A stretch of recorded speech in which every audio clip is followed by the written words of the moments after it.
Baik, bismillahirrahmanirrahim. Assalamualaikum warahmatullahi wabarakatuh. Waalaikumsalam. Bapak Ibu semuanya A3 ya. Langsung saja ya pada sore hari ini, udah sore ya, kita akan membahas tentang komunikasi pada lansia ya, berkaitan dengan mata kuliah kita keperawatan gerontik ya, tentang komunikasi pada lansia. Jadi nanti topik dari kesempatan kita sore ini ada 5 topik ya, nanti kita bahas tentang komunikasi dengan lansia, kemudian komunikasi dengan kelompok keluarga yang dengan ada lansianya, kemudian masalah umum yang sering terjadi pada lansia dengan masalah komunikasi. Lanjut kita akan merumuskan diagnosa keperawatan pada lansia dengan masalah komunikasi dan merencanakan tindakan keperawatan pada lansia dengan masalah komunikasi juga. Oke. Nah, komunikasi ya semuanya sudah tahu ya Bapak Ibu bahwa komunikasi adalah proses penyampaian informasi dari seseorang ke orang lain ya dalam rangka memberitahu ya, mengubah sikap, bisa juga kemudian berpendapat atau perilaku secara keseluruhan. Nah, sedangkan komunikasi terapeutik ini ada 3 pendapat ya. Pertama dari Stuart and Sanden bahwa komunikasi terapeutik adalah hubungan kerjasama yang ditandai dengan tukar-menukar perilaku, perasaan, ya, pikiran, dan pengalaman dalam membina hubungan intim atau terapeutik. Ya. Kemudian menurut Indrawati ini beliau mengemukakan bahwa komunikasi terapeutik adalah komunikasi yang direncanakan ya secara sadar, kemudian memiliki tujuan dan kegiatannya dipusatkan untuk kesembuhan pasien ya. Nah, ini juga ada menurut Prasanti 2017 ya bahwa komunikasi terapeutik adalah komunikasi yang direncanakan secara sadar juga ya, hampir sama dengan Indrawati, memiliki tujuan dan kegiatannya dipusatkan untuk kesembuhan pasien. Nah, untuk penggolongan lanjut usia ini ada 4 kategori ya. Ini menurut WHO. Ada middle age yang 45 sampai 59 tahun, kemudian ada elderly ya 60 tahun ke atas sampai 74 ya. Kemudian ada lanjut usia tua 75 sampai 90 tahun dan ada yang sangat tua atau very old 90 tahun ke atas ya. Sebelum itu saya tanya dulu Bapak Ibu yang di rumahnya ada lansianya ada? Ada banyak ya? Mungkin orang tua atau neneknya ada nggak yang tinggal serumah? Ada ya, Kak siapa?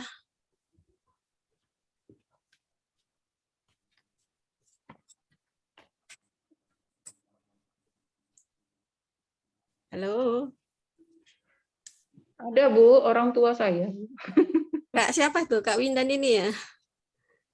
Andriani, Bu. Andriani Bu. Oh, Kak Andriani, baik, siap. Oke, baik, lanjut. Nah, ini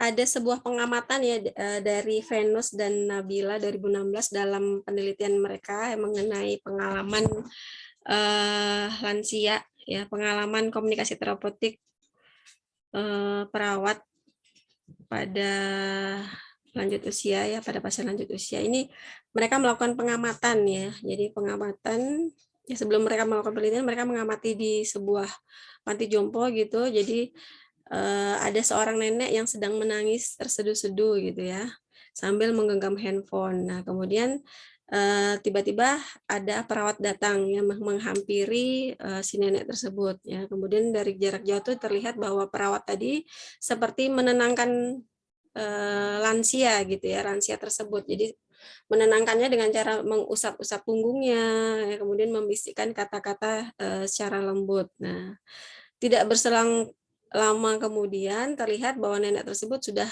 kelihatan lebih tenang ya. Kemudian nenek itu tadi berhenti menangis. Jadi sehingga dapat disimpulkan bahwa peran komunikasi itu ya yang membawa dampak sangat besar ya bagi kehidupan seorang lanjut usia ya. Jadi seorang perawat ya mampu melakukan komunikasi terapeutik yang sehingga bisa menenangkan si lansia tadi ya. Maka dari itu si Venus dan Nabila ini melatar belakangi dari hasil pengamatannya, maka dia melakukan penelitian tentang pengalaman komunikasi terapeutik ya perawat lansia. Nah, kemudian ini komunikasi terapeutik pada lansia ya. Jadi komunikasi terapeutik pada lansia adalah proses penyampaian pesan ya atau gagasan dari perawat ya kepada lanjut usia. Kemudian diperoleh tanggapan ya dari lansia tadi sehingga diperoleh kesepakatan tentang isi pesan komunikasi. Kemudian sikap penyampaian ya dalam komunikasi terapeutik, sikap penyampaian ke lansia ini perlu ada beberapa hal yang perlu diperhatikan ya Bapak Ibu. Ada sikap mulai dari jarak ya, jaraknya gimana, harus dekat ya, suara jelas, tidak terlalu cepat. Kemudian menggunakan kalimat pendek, wajah berseri-seri sambil menatap lansia ya, sabar ya, telaten. Ya, jadi kalau menghadapi lansia itu harus sabar, telaten, tidak terburu-buru. Kemudian dada agak sedikit membungkuk ya, menunjukkan bahwa kita rendah diri gitu ya. Kemudian ada sikap jempol gitu ya, itu menandakan mempersilahkan.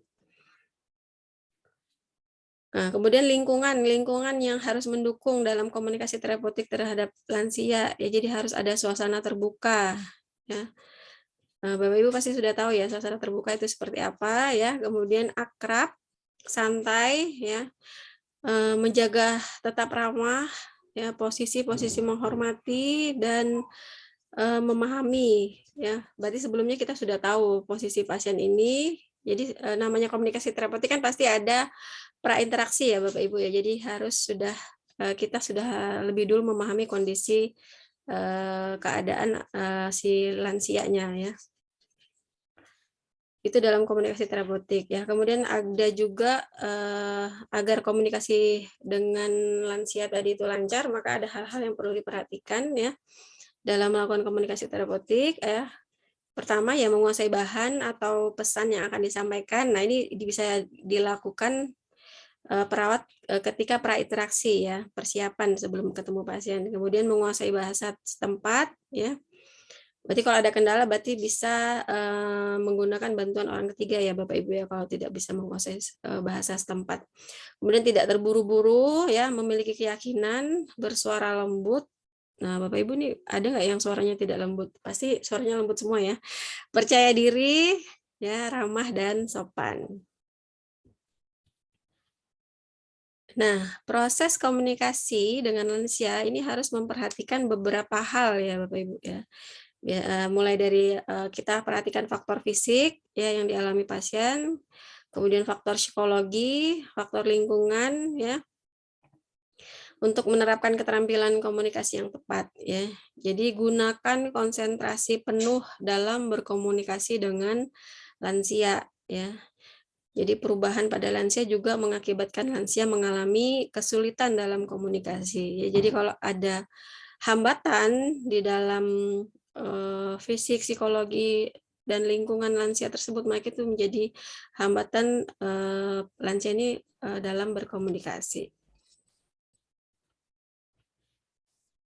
Baik, lanjut. Karakteristik komunikasi terapeutik pada lansia ya, ada ikhlas, empati dan hangat ya. Jadi kalau ikhlas itu ya pastilah ada perasaan-perasaan negatif ya di dalam diri terapis gitu ya. Jadi itu perlu kita hilangkan ya. Kemudian kita selanjutnya menerima dan melakukan pendekatan secara verbal ya maupun non verbal kepada lansia tadi ya. Jadi itu konsep ikhlas. Kemudian empati. Nah, empati di sini ya kalau bisa kita bersikap jujur dalam menerima kondisi klien, namun kita objektif dalam memberikan penilaian kondisi pasien ya, dan tidak berlebihan ya. Jadi objektif. Jadi jangan sampai empati menjadi simpati gitu ya. Kemudian hangat. Nah, hangat ini berarti kita menciptakan kehangatan ya. Dan sikap permisif ya. Jadi kita memberikan sikap hangat, ya, sikap permisif ini bertujuan bahwa lansia ini tidak ragu terhadap kita. Jadi dia lebih percaya, kemudian lebih terbuka. Ya, jadi dia lebih leluasa dan tidak ada rasa takut untuk mengekspresikan perasaan lansia ke kita, gitu ya. Jadi dia percaya sepenuhnya. Kemudian ini lanjut di pendekatan perawatan lansia dalam konteks komunikasi, ya, menurut Lilik Ma'rifatul Azizah 2011, ya.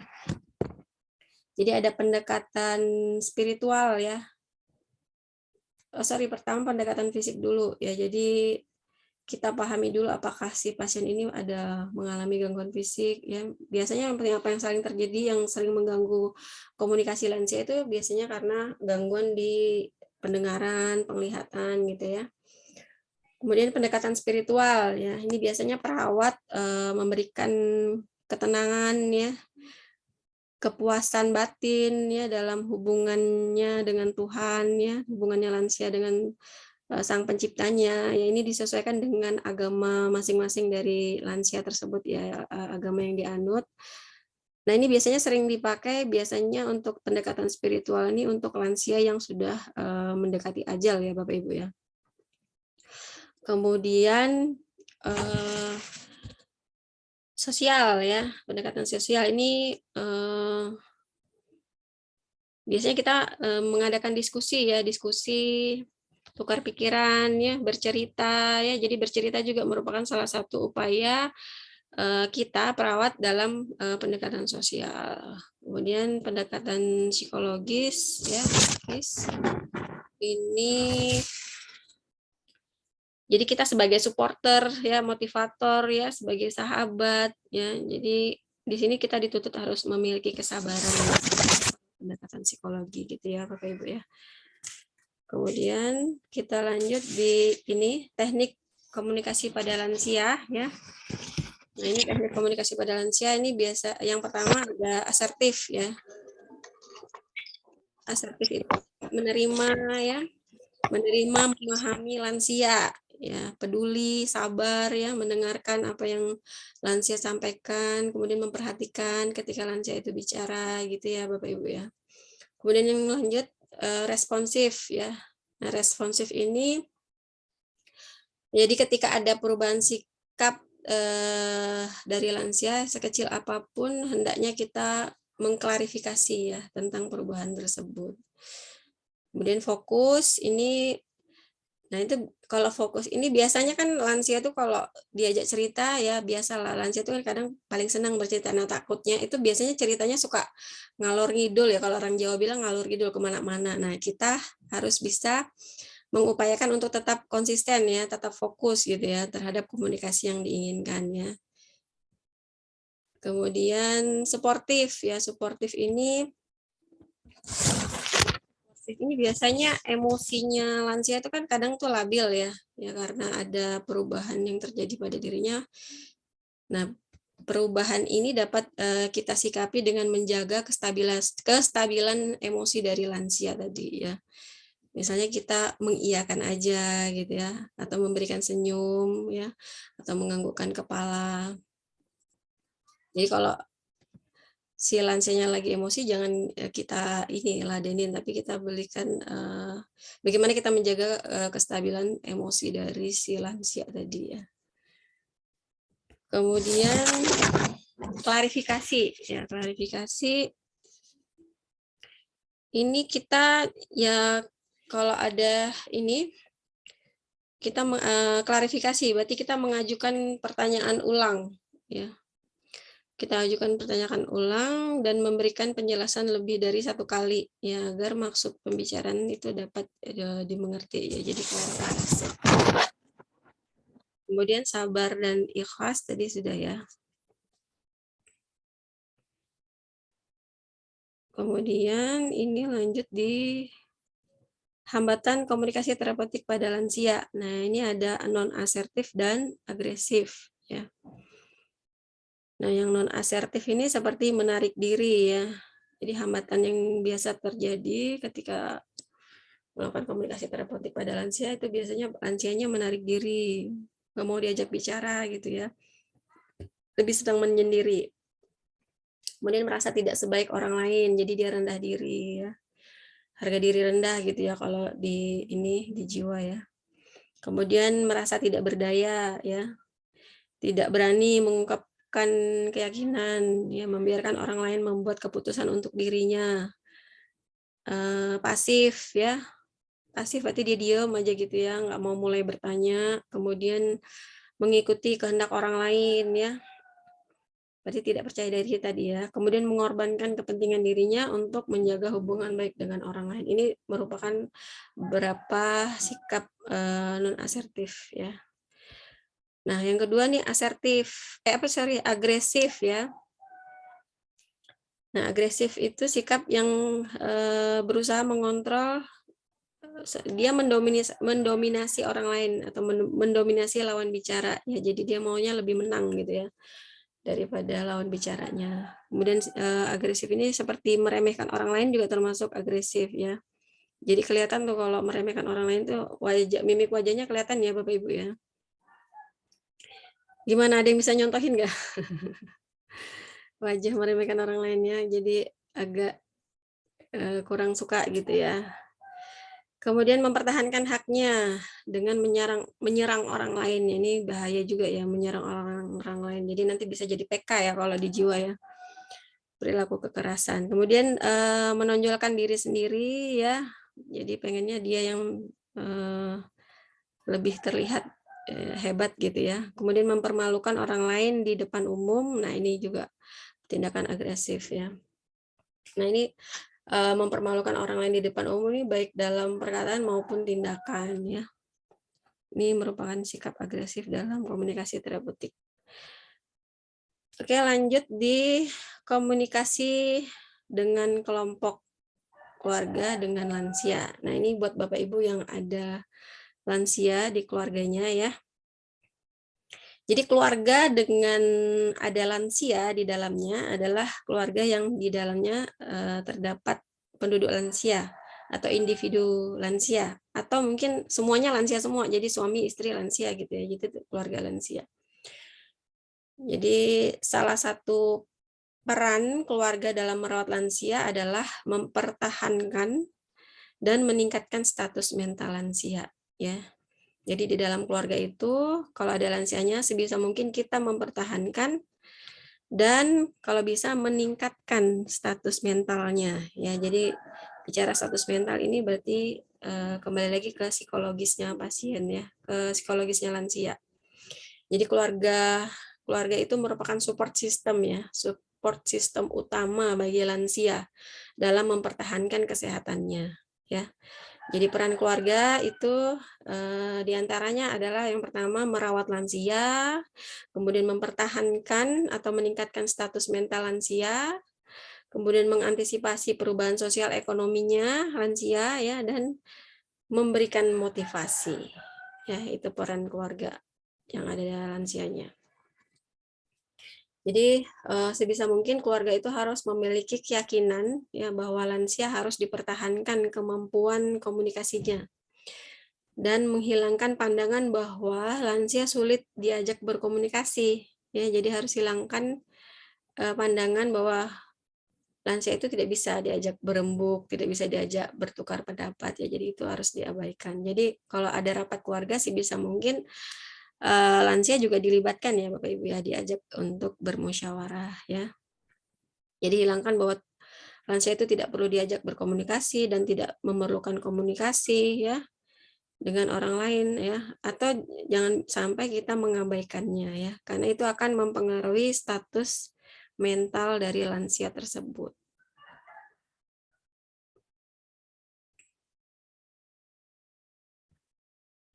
Oke, kemudian ini lanjut ada di komunikasi dengan kelompok keluarga dengan lansia ya. Oh, ini masih ini masih lanjut yang tadi ya. Jadi komunikasi dengan kelompok keluarga dengan lansia tadi ya. Nah, ini peran keluarga tadi. Ya, tadi sebenarnya sudah saya sebutkan. Cuman ini ada lagi ya. Jadi peran keluarga itu membantu mencukupi kebutuhannya lansia, kemudian menghormati dan menghargai lansia, tidak menganggap sebagai beban ya. Jadi kalau ada lansia itu jangan dianggap sebagai beban ya. Kalau Bapak Ibu sudah menganggap bahwa lansia itu beban, itu sudah mengganggu status mental dari lansia tadi ya. Tanpa Bapak Ibu mengatakan pun dia sudah merasa bahwa kalau dia jadi perasaan di dirinya tuh sudah ada bahwa dia itu adalah beban bagi keluarganya gitu. Itu sudah mengganggu status mental ya dari si lansia. Tidak menyebutkan aja dia sudah merasa seperti itu, apalagi Bapak Ibu menunjukkannya dengan sikap ya di keluarga ya. Nah, kalau bisa mengajak bepergian, nah itu fungsi keluarga, mengajak bepergian lansianya ya, refreshing gitu. Kalau kemana-mana ya kalau bisa lansianya dibawa jalan gitu ya. Kemudian mempertahankan kehangatan keluarga ya, kemudian melakukan komunikasi terarah.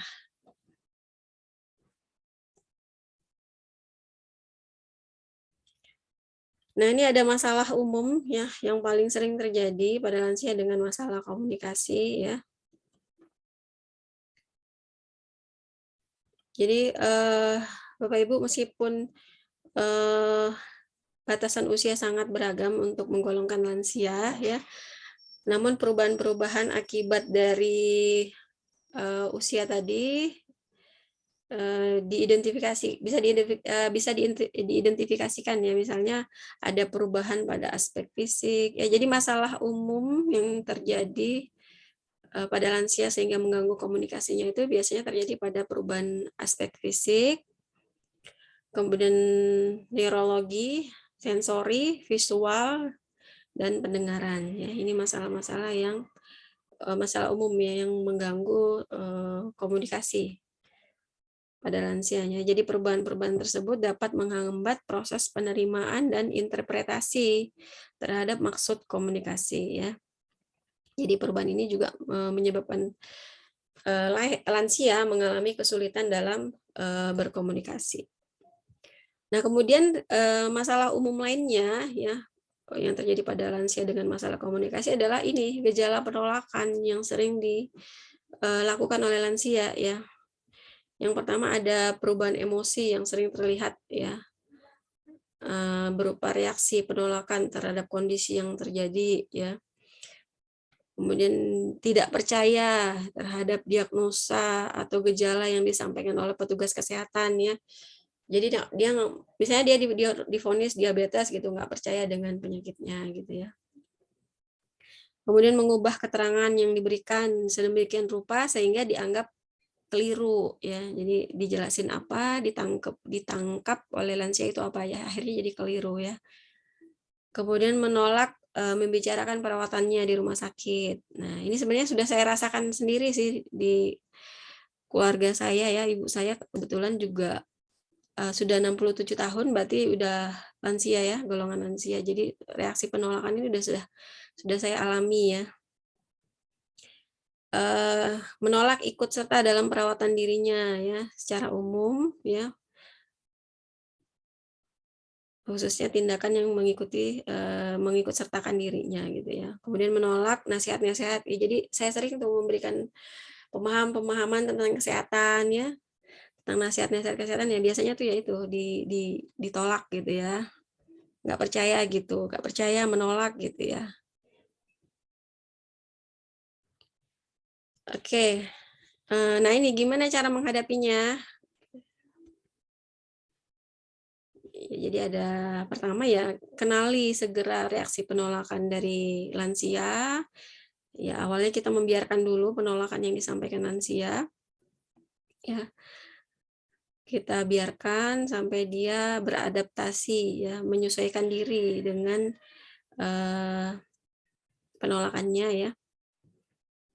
Kemudian lanjut kita orientasikan ya pada lansia tentang perawatan dirinya ya. Jadi diorientasikan. Jadi langkah tersebut bertujuan untuk mempermudah proses penerimaan tadi ya dari penolakan tadi. Jadi untuk mempermudah proses penerimaan lansia tadi terhadap perawatan yang akan dilakukan ya. Serta upaya untuk memandirikan si lansia tadi. Ya, kemudian yang ketiga libatkan keluarga ya. Jadi ini hal yang sangat penting, libatkan keluarga atau pihak keluarga terdekat bagi lansia. Ya biasanya sih kalau lansia itu biasanya anak ya, kalau nggak anak cucu gitu ya. Nggak mungkin saudara gitu ya, pasti anak atau cucunya. Nah ini juga keluarga ini bisa jadi sebagai sumber informasi ya untuk mengefektifkan rencana dan tindakan ya untuk kita realisasikan ke lansia secara tepat ya dan baik. Oke, baik untuk perumusan diagnosa keperawatan pada lansia dengan masalah komunikasi ini saya ambil dari SDKI ya. SDKI 2020 ya pertama ada gangguan. Jadi ketika lansia mengalami gangguan komunikasi ya diagnosa yang saya temukan itu ada gangguan komunikasi verbal ya, gangguan interaksi sosial, gangguan proses keluarga. Untuk perencanaannya di sini ada, ini saya dapat dari Siki juga, Siki 2020 ya, ada promosi komunikasi defisit bicara, promosi komunikasi defisit pendengaran, promosi komunikasi defisit visual ya, perawatan telinga ya, kalau ini pasiennya ada gangguan di pendengaran ya, manajemen medikasi ya untuk pengobatan tergantung apa yang dialami oleh si lansia ya. Kemudian dukungan pengambilan keputusan ya. Kemudian ada dukungan kepatuhan program pengobatan. Kemudian ada dukungan keluarga juga ya dalam perencanaan untuk keperawatan dengan lansia dengan masalah komunikasi. Nah ini ada juga nih menurut Wahyudi Nugroho tentang lansia yang mengalami penurunan daya ingat ini akan mengalami kesulitan ya untuk mengerti apa yang dikatakan orang lain. Jadi ini ada beberapa hal ya yang bisa dilakukan oleh perawat ya untuk menciptakan komunikasi yang mudah ya. Yang pertama ada ini berucap yang akrab ya, kemudian beri pilihan yang sederhana ya atau tidak gitu ya. Kemudian buat keputusan yang tepat. Kemudian kita gunakan kalimat yang pendek, sederhana gitu ya. Kemudian memakai etiket, kurangi gangguan ya, gangguan-gangguan pada lansia. Kemudian ulangi kalimat secara tepat ya, berkata yang tepat. Kemudian pakai isyarat, bukan kata-kata ya. Ini untuk lansia yang mengalami penurunan daya ingat sehingga mengalami gangguan dalam berkomunikasi. Nah ini juga saya dapat juga ini ada beberapa hal untuk bagaimana merencanakan komunikasi terapeutik pada lansia ya.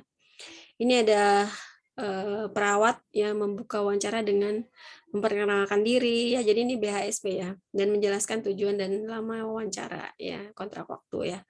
Kemudian berikan waktu yang cukup kepada lansia untuk menjawab berkaitan dengan pemunduran kemampuan ya untuk merespon verbalnya, kemudian gunakan kata-kata yang tidak asing bagi lansia sesuai dengan latar belakang sosial kulturalnya ya. Kemudian ini perawat menggunakan pertanyaan yang pendek ya, pendek jelas ya karena pasien lansia ini kesulitan dalam berpikir abstrak ya.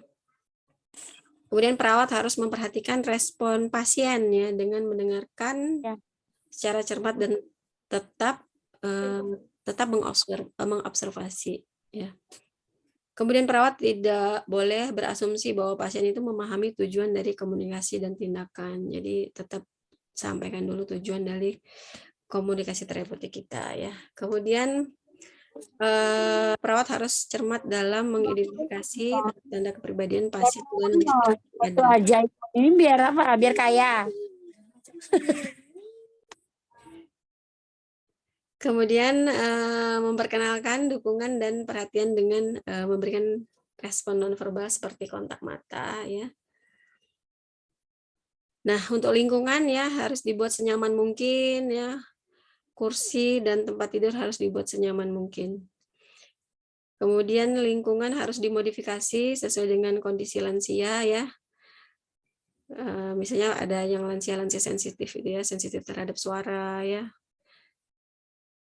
Sensitif terhadap penglihatan, yaitu harus lingkungannya harus dimodifikasi. Kemudian perawat harus mengkonsultasikan hasil komunikasinya kepada keluarga ya. Jadi tetap kita melibatkan keluarga ya Bapak Ibu. Kemudian memperhatikan kondisi fisik pasien pada saat kita melakukan wawancara.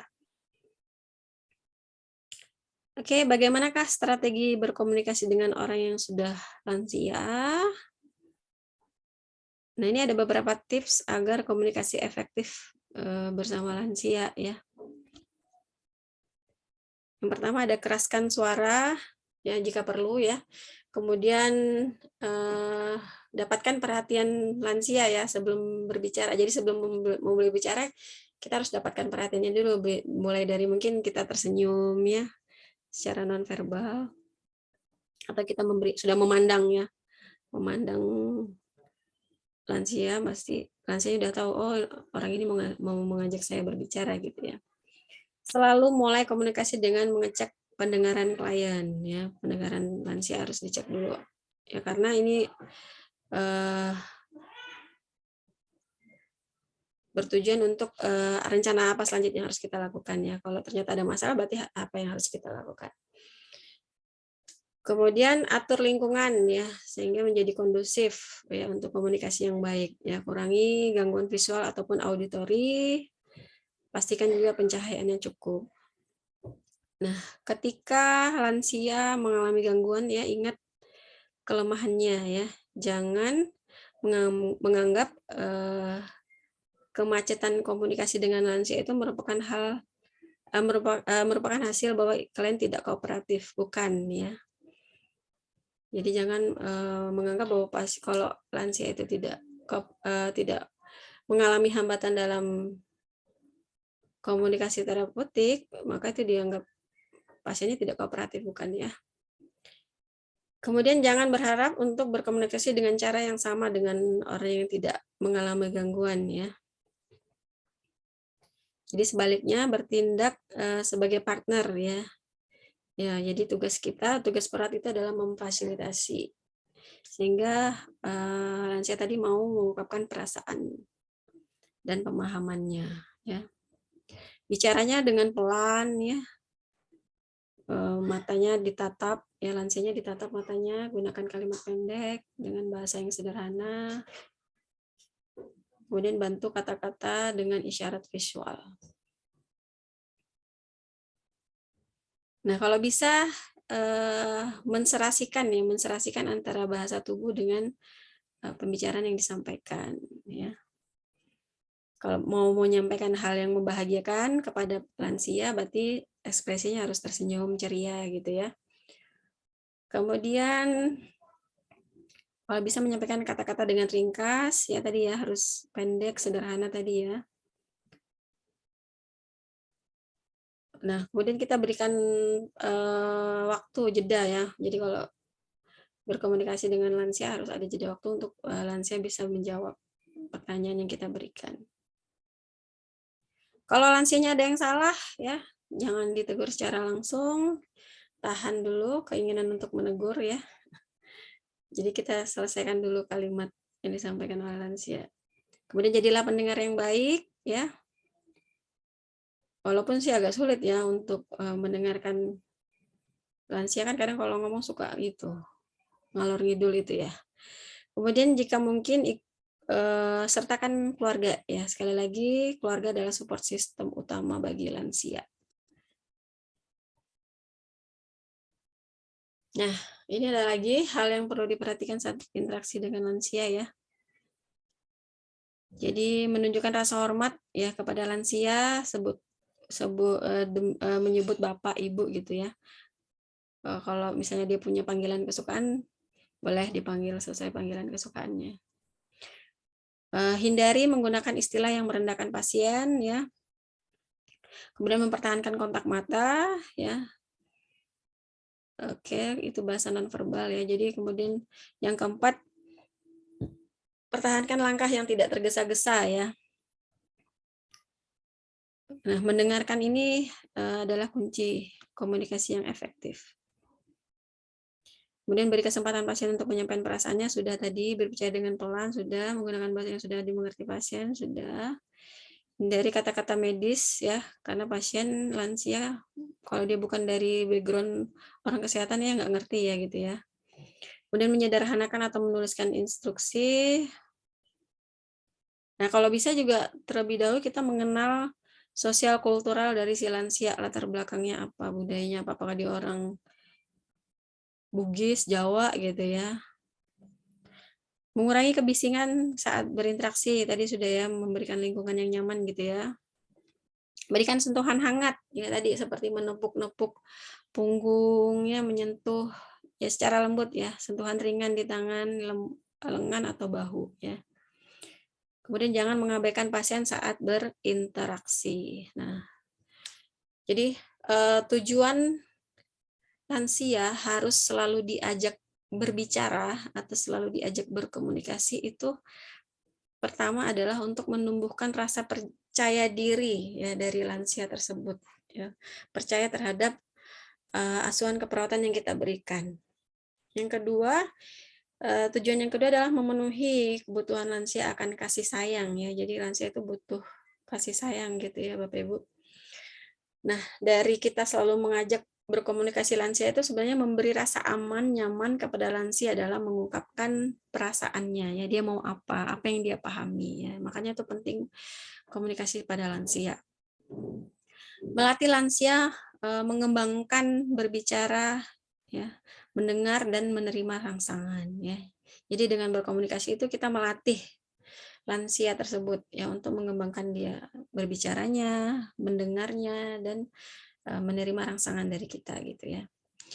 Nah, tujuan juga kenapa lansia itu harus diajak bicara, diajak berkomunikasi adalah mempertahankan kemampuan lansia dalam mengambil keputusan ya. Dan yang terakhir ini menciptakan atau meningkatkan hubungan sosial dalam masyarakat. Oke, baik. Kesimpulannya ini komunikasi terapeutik berfokus pada emosional dari lansia tadi ya. Dengan memiliki keterampilan berkomunikasi terapeutik, perawat akan lebih mudah menjalin hubungan saling percaya dengan pasien ya, dengan lansia tadi. Jadi memberikan kepuasan profesional dalam pelayanan keperawatan dan akan meningkatkan profesi kita sebagai perawat. Begitu ya Bapak Ibu ya, sebagai perawat itu yang paling penting adalah komunikasi gitu ya. Oke, baik Bapak Ibu.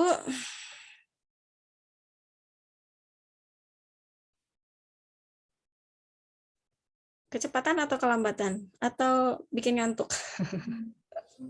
Pas aja, Bu. Pas aja ya. Oke, baik. Ada yang mau dikomunikasikan, didiskusikan Bapak Ibu? Atau saya lanjut di materi kedua atau di pertemuan berikutnya materi keduanya? Lanjut aja kali, Bu. Lanjut materi selanjutnya ya, biar saya nggak punya utang. Lanjut. Iya, Bu, lanjut biar cepat selesai. Biar saya nggak di WA terus sama Kak Win dan Dini. Bu, Ibu masuk nggak? Oke, saya lanjut ya.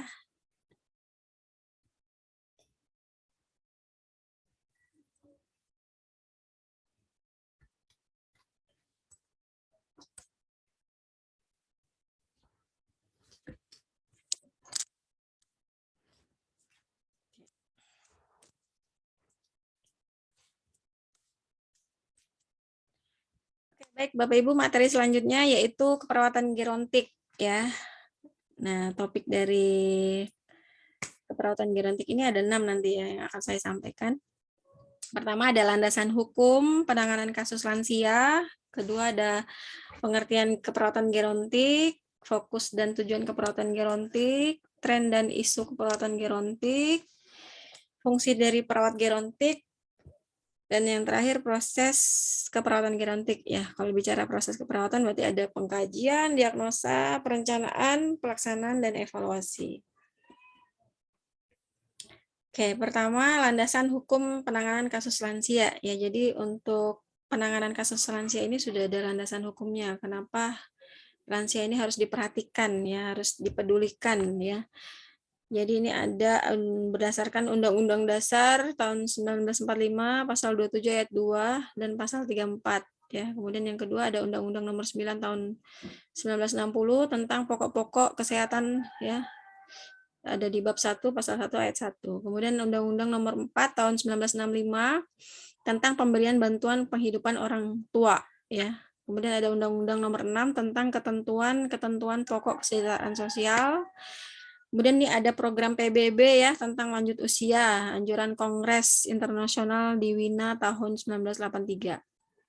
Kemudian ada Undang-Undang Nomor 10 tahun 1992 ya tentang dana pensiun. Ada undang-undang juga nih Nomor 23 tahun 1992 tentang kesehatan. Lanjut di Keputusan Menteri Sosial Republik Indonesia Nomor 27 ya Bapak Ibu tahun 1995 tentang organisasi dan tata kerja Departemen Sosial. Kemudian ada 8 jalur pemerataan dan pelayanan kesehatan ya.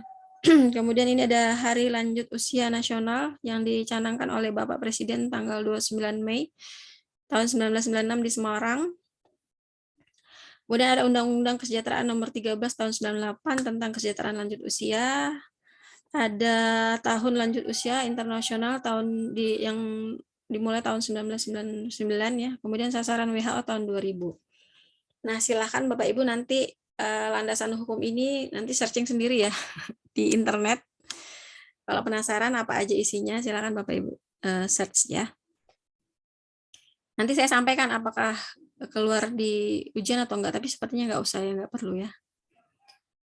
Kemudian ini poin penting yang saya ambil untuk landasan hukum penanganan kasus lansia ini ada di Undang-Undang Nomor 13 tahun 1998 ya tentang kesejahteraan lansia ya. Jadi sebagai landasan hukum untuk aparat ya pemerintah dan masyarakat ini secara berkesinambungan dalam upaya untuk memelihara ya mempertahankan dan mengembangkan nilai-nilai budaya dengan pelaksanaan antara lain melalui upaya peningkatan kesejahteraan sosial lanjut usia yang bertujuan untuk mewujudkan kemandirian dan kesejahteraan dari lanjut usia secara berdaya guna dan berhasil guna serta menyeluruh.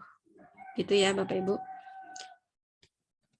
Nah, kemudian ini ada alasan timbulnya kenapa sih lansia itu harus diperhatikan ya. Ya, pertama itu karena adanya pensiun ya. Pensiunan dan masalahnya ya. Bapak Ibu tahu ya kalau pensiun itu kan kecil ya, nggak gede ya. Ada nggak sih pensiun itu gede ininya, income-nya enggak kan ya. Itu dan menjadi masalah ya. Berarti kalau bicara pensiun berarti si lansia yang produktif tadi menjadi tidak produktif lagi. Ya, itu menjadi masalah ya Bapak Ibu ya. Kemudian kematian mendadak karena penyakit jantung dan stroke. Nah, ini sering terjadi pada lansia ya. Biasanya lansia yang hidupnya sendiri. Ya ini kejadiannya di Jepang ini ya, banyak ini ya. Lansia ditemukan mati mendadak karena sakit jantung dan stroke, kemudian dia sendirian di dalam rumahnya. Ya, ini jadi masalah. Kemudian meningkatnya jumlah lansia. Nah, kita tahu ya Bapak Ibu ya, setiap tahun jumlah lansia itu makin bertambah ya. Saat ini jumlah lansia itu ada sekitar 25 jutaan kalau nggak salah ya, hampir 10% ya dari penduduk Indonesia. Nah, diperkirakan tahun 2035 itu jumlahnya naik 5% ya, jadi sekitar berapa? 48 jutaan, hampir mau 50 jutaan gitu ya. Hampir 15%. Itu diprediksikan tahun 2035. Untuk saat ini aja sudah 10%. Ya, jadi banyak ya. Jadi makin meningkatnya jumlah lansia ini tadi menjadi masalah. Sehingga menjadi perhatian ya. Kemudian adanya pemerataan pelayanan kesehatan ya. Jadi namanya program pemerintah kesehatan itu harus merata ya. Mulai dari anak-anak sampai lansia ya. Kewajiban pemerintah ya, jadi untuk lansia ini sudah menjadi kewajiban pemerintah ya terhadap orang cacat dan jompo ya. Jadi kita tahu bahwa lansia itu banyak yang jompo gitu ya. Jadi menjadi kewajiban pemerintah untuk. Jadi ada di pasal 34 kalau nggak salah ya Bapak Ibu ya. Fakir miskin dipelihara oleh negara gitu ya. Kemudian perkembangan ilmu gerontologi dan geriatri ya, ini perkembangan ilmu gerontik ya, menjadi perhatian mengapa lansia itu harus di ini. Kemudian program PBB, kemudian konferensi internasional di Wina tahun 1983 ya, ini tentang hak asasi manusia itu ya. Kemudian mahalnya obat-obatan. Nah, ini menjadi alasan mengapa lansia itu harus diperhatikan. Nah, apa itu keperawatan gerontik? Ya pasti Bapak Ibu udah tahu ya, udah kemarin-kemarin mungkin sebelumnya ada nggak sih dosen yang udah nyampaikan? Bu Osa, Bu Dewi Wijaya, tim kita ya. Ya, Bu Dewi juga. Udah disampaikan ya pengertian keperawatan gerontik? Belum terlalu, Bu, soalnya kemarin Belum. baru biososialnya. Oke, baik.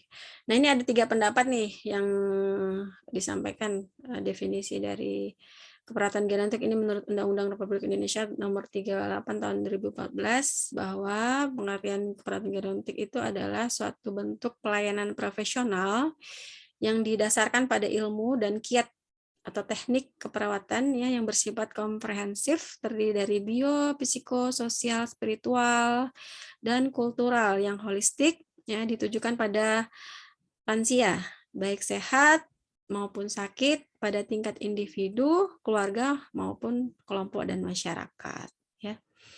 Kemudian ada menurut Lucerot ya. Jadi keperawatan gerontik adalah ilmu yang mempelajari tentang perawatan pada lansia ya, berfokus pada keperawatan berfokus pada pengkajian kesehatan ya dan status fungsional, perencanaan, implementasi serta evaluasi. Kemudian ini ada menurut Kozier ya bahwa keperawatan gerontik adalah praktek keperawatan yang berkaitan dengan penyakit pada proses menua gitu ya.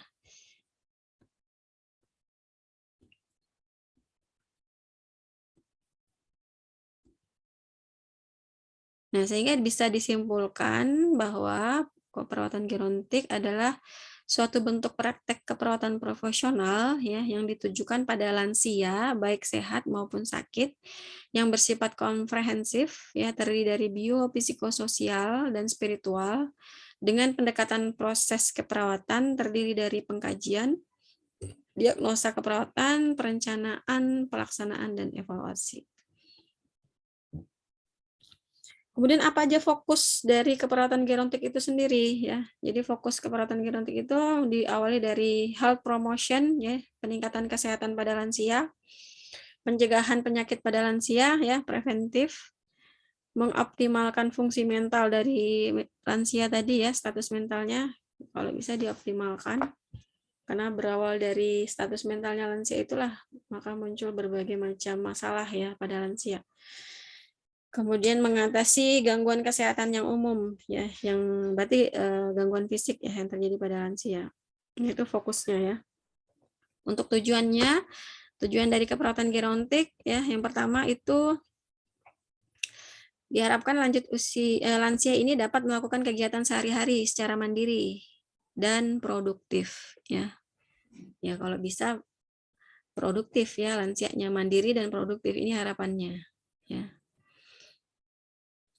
Kemudian mempertahankan kesehatan ya, kalau bisa lansianya dipertahankan kesehatannya serta kemampuan lansia seoptimal mungkin ya. Yang nggak bisa dipaksa banget karena kita tahu kan lansia itu sudah mengalami regenerasi sel, sudah mengalami penurunan kemampuan dari segala bidang, dari segala sistem di tubuhnya, maka ya kalau bisa kemampuan lansia itu dioptimalkan aja ya. Membantu mempertahankan dan meningkatkan semangat hidupnya lansia ya, life support. Ya, jadi karena dia merasa dia sudah tua, udah lansia, ya pastilah saya ini adalah orang-orang yang sudah akhir ya, tahap akhir gitu. Tapi ya kita bagaimana bisa memberikan semangat tetap hidup ya, tetap hidup sehat gitu ya, tetap mentalnya mental yang baik ya, yang tidak mengalami gangguan gitu ya. Yang keempat, menolong dan merawat lansia yang menderita penyakit kronis maupun akut ya. Jadi tujuan dari keperawatan gerontik adalah salah satunya juga menolong dan merawat lansia ini supaya bisa sehat kembali ya, melalui sakit yang dialami, bisa juga dari penyakit akut ataupun penyakit kronis. Kemudian yang kelima ini memelihara kemandirian lansia yang sakit seoptimal mungkin ya. Meskipun dia sakit, kemudian kita lakukan perawatan, kalau bisa pasiennya bisa mampu mandiri. Ya meskipun dia hipertensi atau diabetes gitu ya. Biasanya kalau penyakit-penyakit gaya hidup itu kan mungkin masih bisa terlihat sehat meskipun dia ada sakit gitu ya. Jadi kita bisa mengoptimalkan sakitnya, kemandiriannya seoptimal mungkin. Oke, lanjut. Nah, ini ada beberapa tren dan isu keperawatan gerontik ya, Bapak Ibu. Ya, jadi pertama ini ada pengontrolan biaya ya dalam pelayanan kesehatan ya. Kemudian ada perkembangan teknologi dan informasi. Ya, ini menjadi tren dan isu keperawatan gerontik ya. Kemudian peningkatan terapi alternatif ya. Jadi terapi alternatif ini juga merupakan tren dan isu ya dari keperawatan gerontik. Terapi modalitas, terapi komplementer ya. Kemudian perubahan demografi ya, community based nursing care. Nah, ini ada penjabarannya, nanti silakan Bapak Ibu baca aja ya, karena mudah aja kok dipahami ya. Nah, kita lanjut di fungsi perawat gerontik ya. Ini menurut Eliopoulos 2005 bahwa fungsi dari perawat gerontik itu pertama adalah membimbing ya. Membimbing lansia. Membimbing orang pada segala usia untuk mencapai masa tua yang sehat ya. Yang kedua, menghilangkan perasaan takut tua. Ya, jadi fungsi perawat gerontik itu menghilangkan perasaan seseorang untuk takut tua. Jadi tua itu jangan takut ya Bapak Ibu ya. Justru kalau tua itu kita bahagia. Ada kebebasan yang, kalau terutama perempuan sih, ada kebebasan yang kita dapatkan. Kalau Bapak Ibu kemarin ikut kuliah saya yang tentang klimakterium ya, ada kebebasan ini. Tidak direpotkan dengan menstruasi ya, dengan hamil gitu ya, Bapak Ibu ya. Oke. Yang ketiga, ini menghormati hak orang dewasa yang lebih tua dan memastikan yang lain melakukan hal yang sama. Ya, itu fungsi perawat gerontik.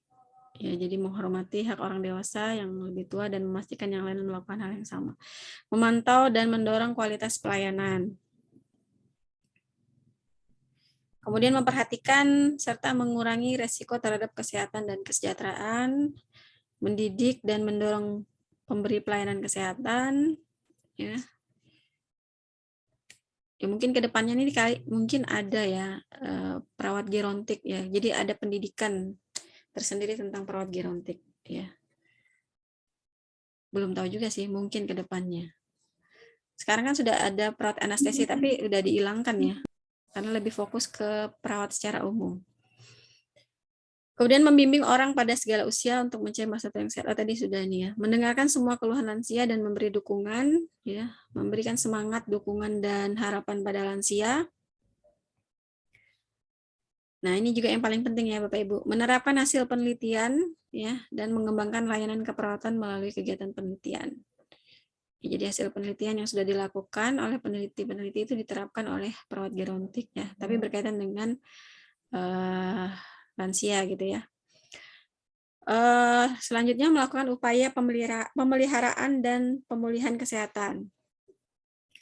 Melakukan koordinasi dan manajemen keperawatan, ya itu juga merupakan tugas perawat gerontik ya Bapak Ibu.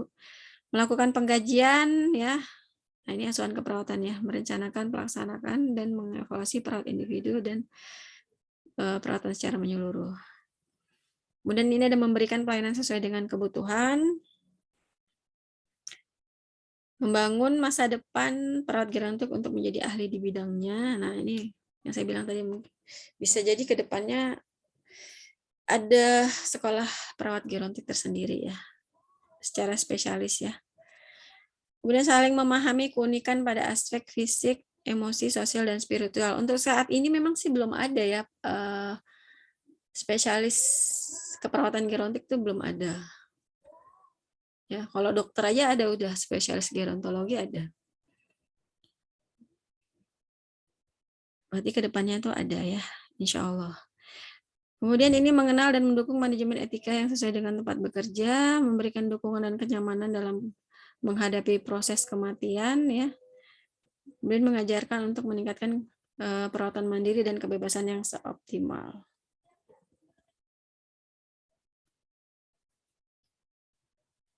Oke. Kira-kira ngantuk ya Bapak Ibu? Kira-kira ngantuk enggak Bapak Ibu? Enggak, Bu. Enggak ya. Saya ngomong terus nih tanpa ada feedback ya. Saya lanjutkan ini terakhir nih, proses keperawatan. Ya, tapi terakhir tapi panjang nih, panjang ceritanya nih kayaknya Bapak Ibu ya.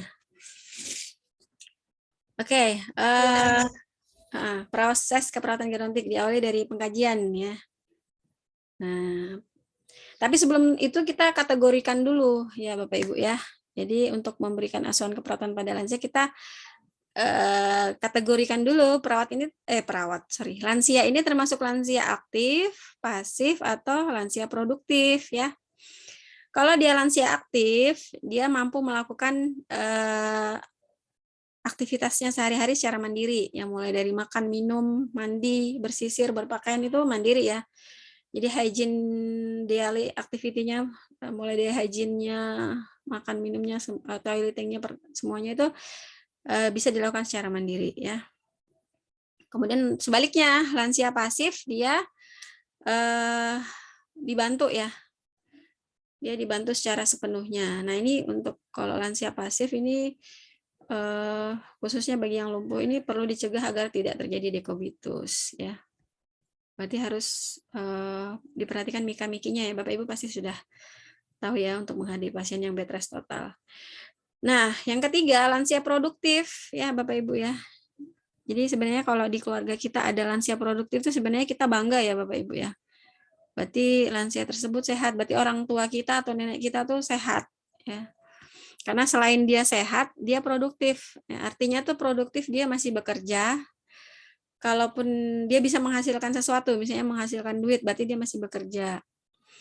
Ya, kalaupun dia tidak bekerja, tapi dia terlibat aktif dalam organisasi, misalnya dia mungkin dia di masyarakat jadi Pak RT atau dia di organisasi misalnya jadi ketua atau apa, nah itu masuk golongan lansia produktif ya. Kalau lansianya produktif berarti otomatis dia lansia aktif ya Bapak Ibu ya. Oke, baik, kita masuk di pengkajian ya, pengkajian keperawatan pada lansia ya. Jadi pengkajian keperawatan pada lansia ini adalah suatu tindakan peninjauan situasi lansia ya untuk memperoleh data dengan maksud menegaskan situasi penyakit ya atau diagnosis masalah yang dihadapi lansia, kemudian kita menetapkan kekuatan dan kebutuhan promosi kesehatannya lansia.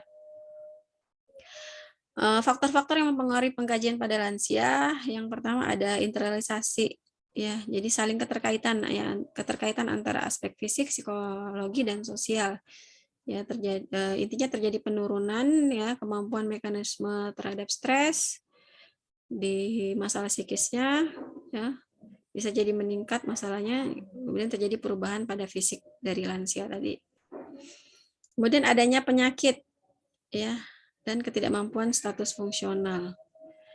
Kemudian ada beberapa hal-hal juga yang harus dilakukan saat pengkajian ya. Pertama itu ruangannya yang adekuat, jauh dari kebisingan ya. Suhunya cukup hangat, hindari cahaya langsung. Posisi duduk dengan lansia juga harus nyaman, berdekatan ya. Kemudian mandi juga, kamar mandi atau toilet dekat ya, tidak jauh ya. Sehingga Pak lansia mudah ke toilet. Privasinya juga dijaga mutlak ya. Kemudian kalau bisa kita bersikap sabar, tadi sudah ya dibahas di komunikasi terapeutik ya. Rileks, tidak tergesa-gesa ya, kemudian beri kesempatan pada lansia untuk berpikir ya. Kemudian tetap kita waspada, observasi tanda-tanda vital lansia ya selama kita melakukan pengkajian kepada lansia. Kemudian untuk apa aja yang perlu kita kaji di aspek fisik ya, pengumpulan data di perubahan fisik yang terjadi pada lansia ya. Ada pertama kita wawancara, ini ada beberapa item yang perlu kita gali pada pasien di aspek fisiknya. Ditanyakan apakah bagaimanakah pandangan lansia ini terhadap kesehatannya, kemudian kegiatan yang mampu dilakukan lansia sehari-hari itu apa aja ya, kebiasaan dalam merawat diri itu apa saja ya yang secara mandiri ya, kemudian kekuatan fisik lansia ya dikaji mulai dari ototnya, sendinya, penglihatannya, pendengarannya ya. Kemudian kebiasaan makan minumnya, istirahat tidurnya, BAB-nya seperti apa ya dikaji. Kebiasaan gerak badannya, apakah ada olahraga juga atau rutin senam lansia setiap minggu gitu ya, atau setiap hari ya, atau 3 hari sekali. Kemudian perubahan-perubahan fungsi tubuh yang dirasakan ya, yang dirasakan sangat bermakna itu juga ditanyakan. Ya kira-kira dia lagi sakit apa, nyeri apa ya, apakah ada sesuatu yang dirasakan secara bermakna. Nah, kemudian tanyakan juga kebiasaan lansia dalam memelihara kesehatannya, apakah ada saat ini sedang mengkonsumsi obat-obatan rutin gitu ya.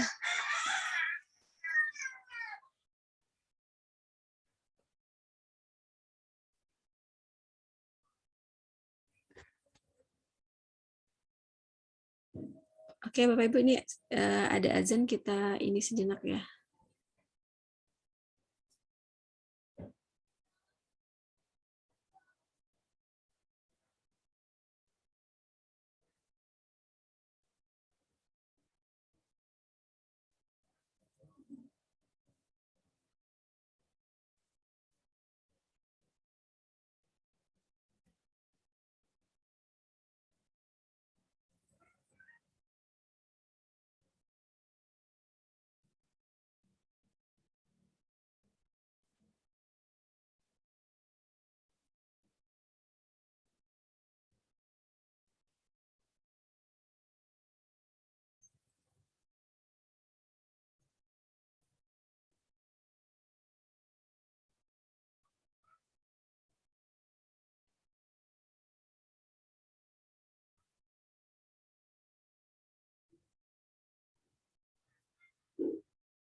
Oke, baik Bapak Ibu, saya lanjutkan.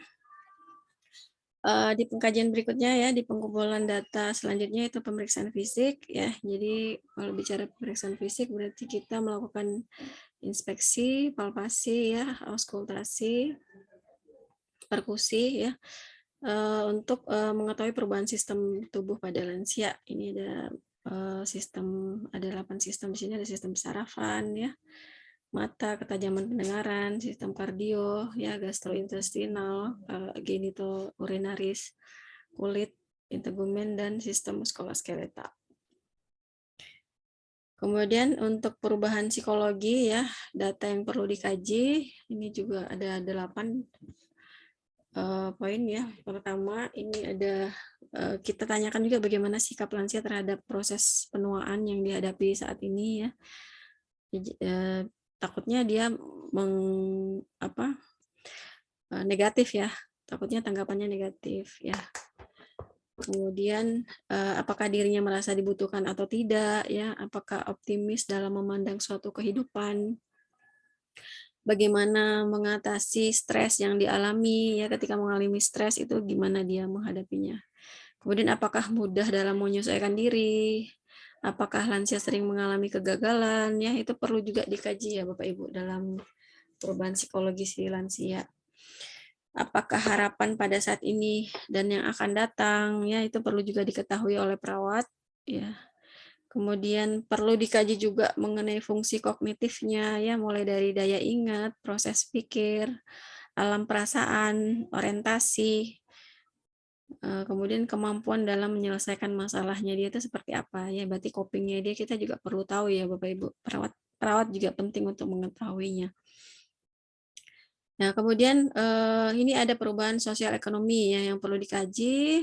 Nah, ini juga merupakan masalah ya bagi lansia ya, sosial ekonomi. Jadi kita tidak mengabaikan itu juga ya Bapak Ibu dalam mengkaji lansia secara individu ya. Jadi ditanyakan ya, perlu dikaji secara wawancara, perlu dikaji anamnesa ya, dari mana sumber keuangan lansia, apa saja kesibukan lansia dalam mengisi waktu luang.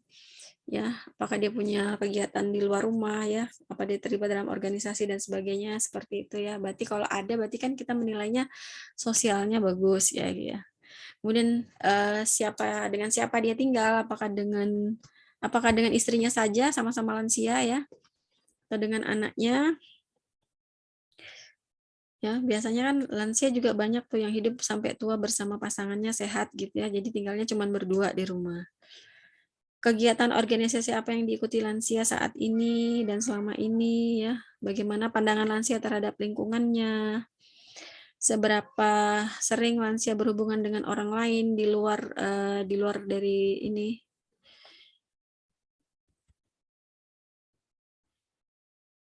di luar dari rumahnya gitu ya.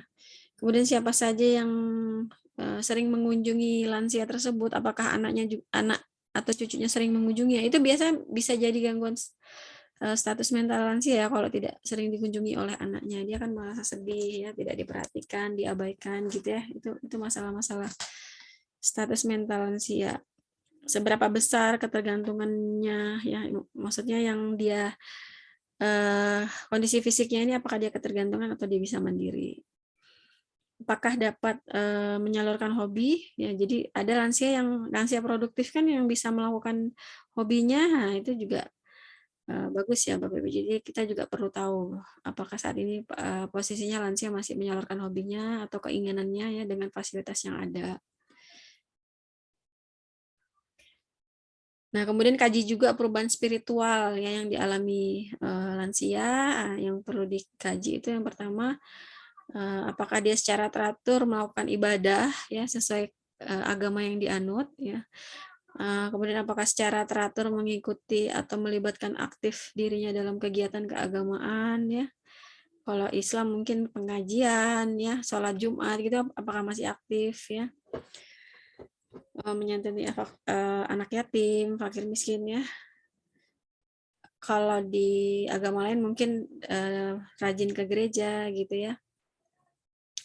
Kemudian bagaimana cara lansia menyelesaikan masalah ya, apakah dengan berdoa, itu juga kita perlu tahu ya Bapak Ibu. Itu untuk mengkaji bagaimana perubahan spiritual yang terjadi pada lansia. Apakah juga lansia ini terlihat tabah, ya, tawakal. Nah, kemudian ini ada pengkajian khusus pada lansia, ya, ada pengkajian status fungsional dan pengkajian status kognitif. Nah, ini juga Bapak Ibu harus tahu, ya, di ini pengajian keperawatan gerontik. Nah, ini pengkajian status mental, status fungsional, ya. Ini dengan pemeriksaan indeks CATS namanya, ya. Jadi ini di kolom sebelah kiri ini ada namanya skor. Kemudian kolom sebelah kanan ini kriteria, ya. Jadi skor ini ada A, B, C, D sampai G. Kapan dia dikatakan skornya A, kapan B, ini kita lihat kriterianya, ya Bapak Ibu.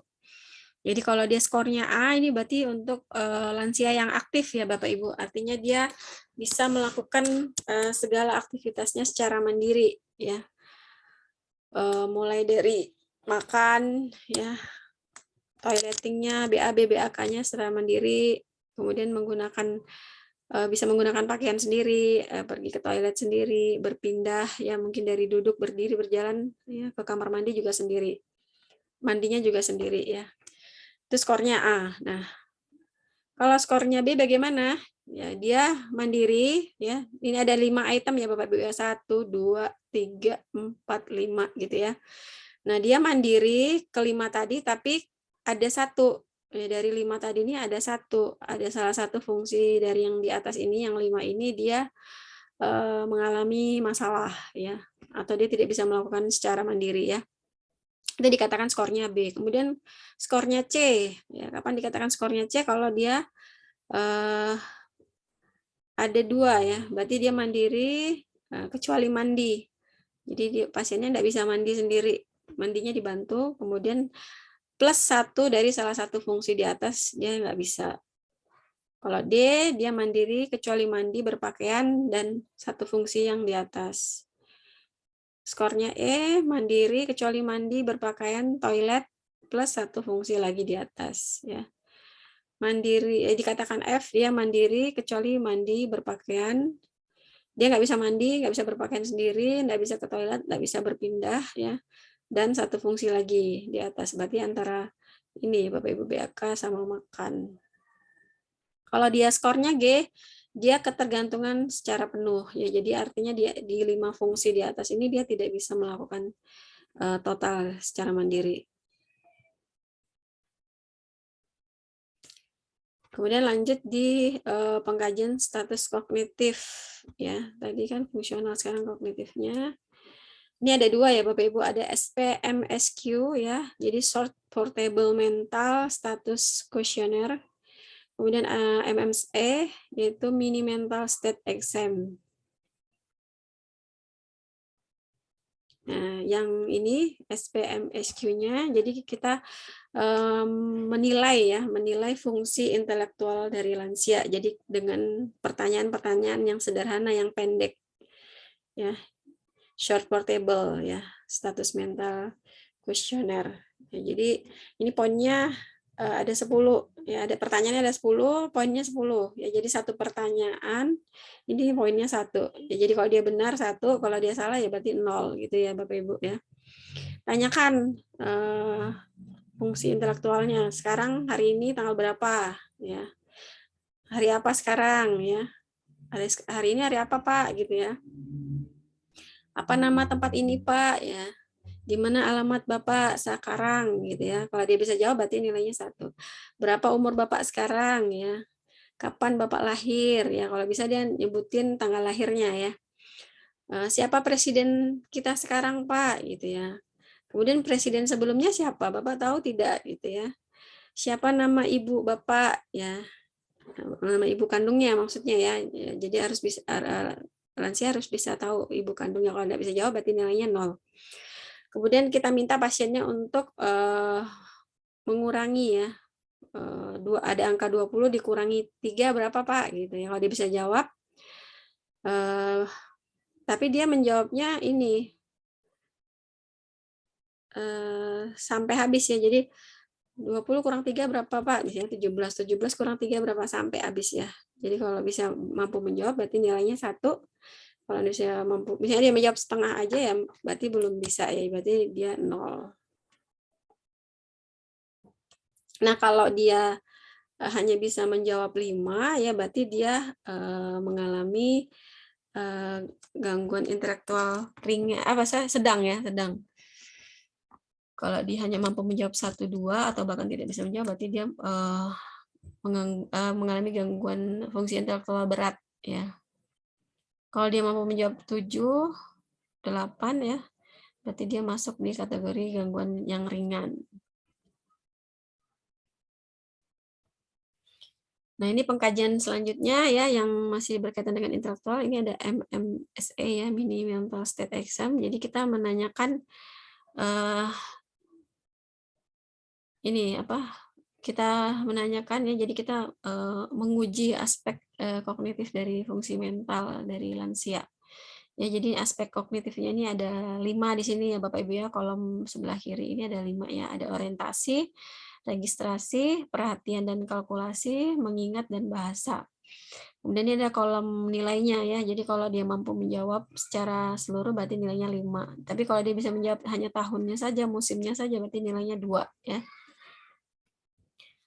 Jadi tanya sekarang tahun berapa Pak? Sekarang musim apa? Ya misalnya musim kalau di Tarakan sih nggak ada musim ya. Maksudnya intinya musim hujan atau musim kemarau gitu ya. Atau musim buah gitu dia bisa jawab ya. Tapi kalau Tarakan ini agak repot ya. Sekarang Tarakan musim apa ya Bapak Ibu? Musim hujan. Musim hujan, Bu. Musim hujan. Tadi pagi tahu nggak sih petirnya ngeri banget ya? Iya, Bu. Jam 8 Iya, pagi udah Bu. petir geledek bikin kaget ya. Lagi musim demam, Bu. Oh, Ambil musim batuk demam. pilek. Oh, benar-benar saya juga kemarin yang Bapak Ibu tahu nggak, kemarin saya ngajar Bapak Ibu yang tentang diskusi kemarin itu ya, yang teman-teman presentasi itu sebenarnya posisi saya lagi sakit loh itu. Lagi ya itu tadi flu berat sebenarnya, cuman saya tetap ini. Nggak tahu ketika berhadapan dengan Bapak Ibu flu-nya hilang gitu, tapi setelah itu ya drop lagi gitu kayaknya. Oke, ini lanjut ya di orientasi, masih di orientasi ya. Tanya tahun, musim, tanggal, hari, bulan ya. Kalau mampu menjawab, berarti kan ada 5 Pak, Bapak Ibu ya, 1, 2, 3, 4, 5. Kalau 5 ini bisa dijawab berarti poinnya 5. Kalau hanya 1, 2 ya tulis ini 2, nilainya 2 ya. Sama ini juga, di mana kita sekarang berada, tanya negara, mulai dari, misalnya dia kalau di Panti Jompo, nama panti jomponya apa ya, wisma apa, mungkin nama ruangannya nih apa ya. Intinya harus bisa 5, 1, 2, 3, 4, 5 juga ya.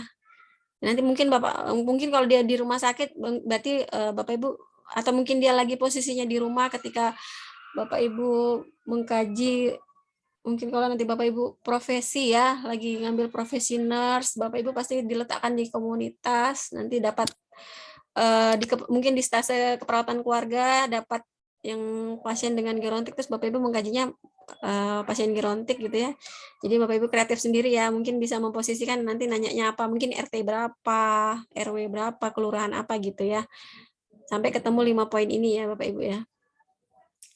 Oke, kemudian di registrasi ya, registrasi sebutkan nama ya, 3 objek. Ya, jadi bebas, lansianya suruh menyebutkan 3 objek yang saat ini dia pikirkan, misalnya baju, topi, kursi misalnya gitu ya, karena ada di hadapannya dia misalnya. Nah, tapi itu jedanya nggak boleh lama, 1 detik gitu ya Bapak Ibu ya. Nah, ketika dia sudah menyebutkan 3 objek tadi, kita suruh dia mengulangi lagi 3 objek tadi yang dia sebutkan ya. Kalau dia bisa mampu berarti poinnya 3. Kalau misalnya dia mengulanginya hanya 2 objek saja, berarti nilainya 2 gitu ya Bapak Ibu ya. Oke, lanjut di perhatian dan kalkulasi.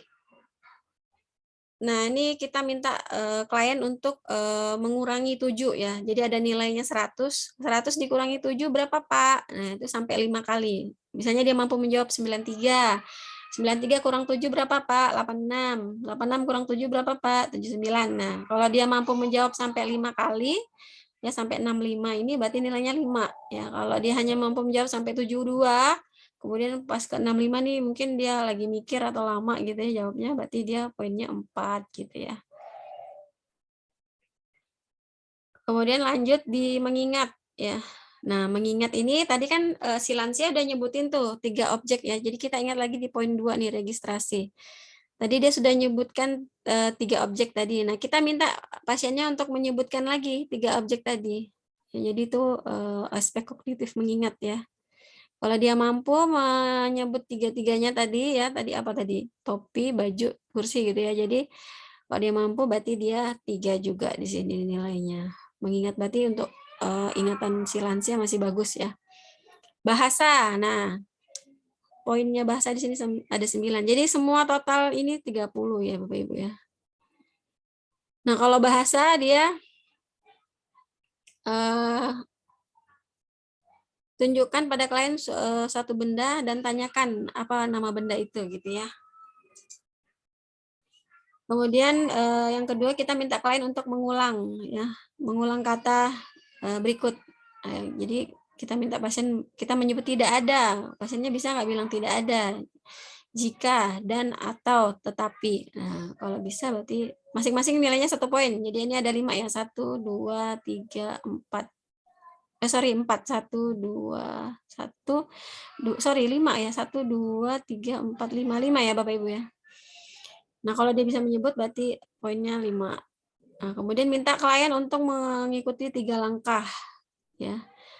Jadi kita minta pasien ambil kertas ya. Ambil kertas di tangan saya Pak gitu ya. Kemudian lipat jadi 2 kertasnya Pak. Kayak dia bisa. Kemudian taruh kertasnya Pak di lantai. Nah, kalau dia bisa mengikuti berarti poinnya 3 ya. Berarti kalau bisa semuanya berarti nilainya 9 di sini. Nah, 5 tambah 5 tambah 3 tambah 5 tambah 3 tambah 9, poin totalnya adalah 30. Kalau mampu, berarti aspek kognitif lansia masih bagus ya.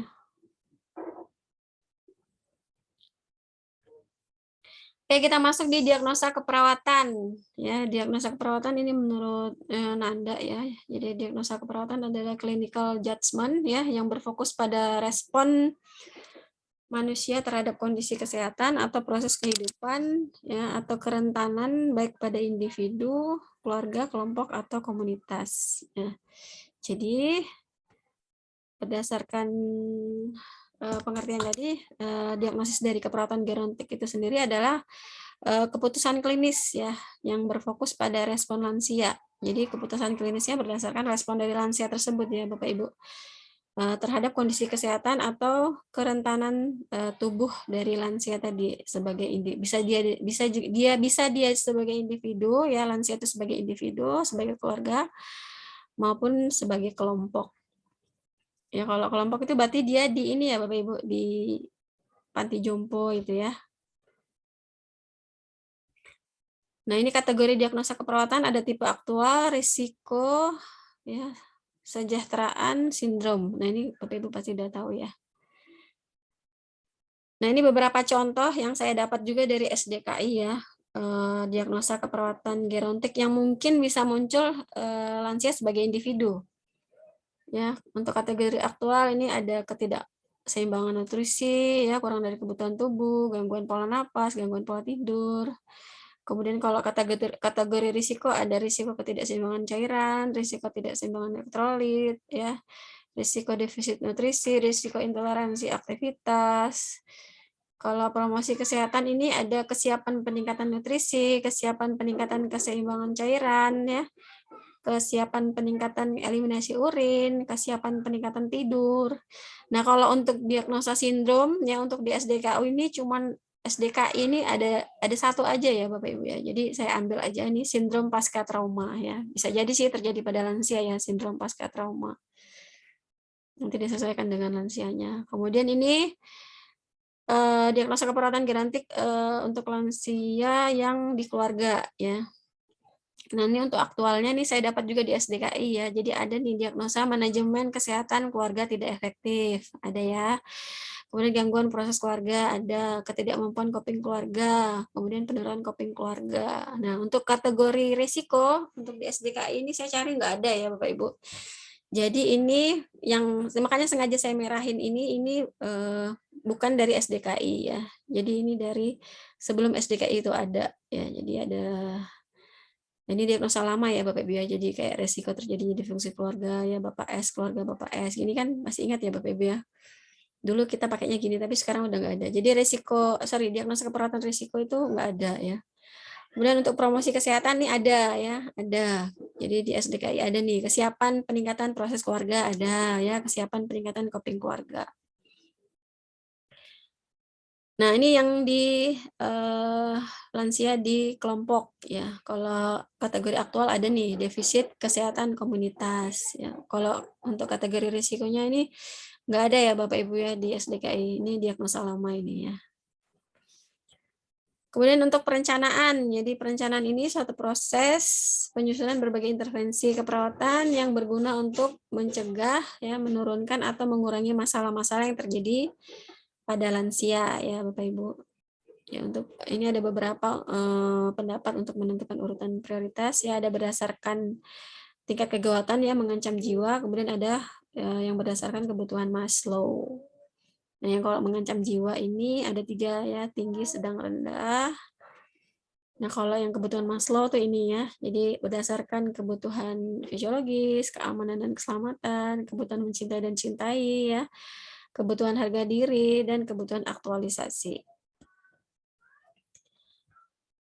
Nah ini ya, ini pasti Bapak Ibu setiap hari yang di pelayanan pasti buat ya, tujuan dan kriteria hasil ya. Ada subjek, predikat ya, kriteria ya, kondisi waktu ya.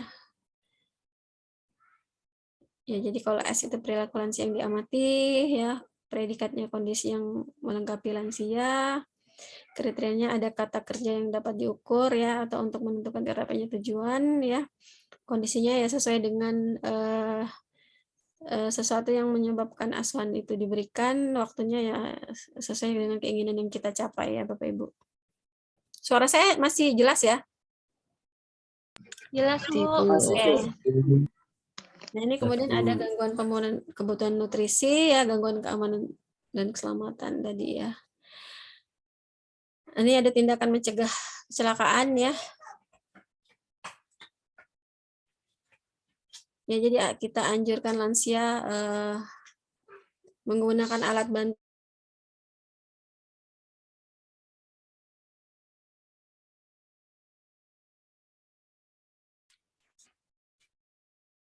ya, kemudian kita latih lansia untuk pindah dari tempat tidur ke kursi ya. Ini untuk mencegah kecelakaan ya Bapak Ibu.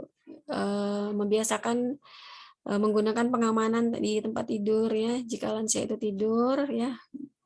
Bila mengalami masalah fisik misalnya rematik, latih klien untuk menggunakan alat bantu berjalan ya.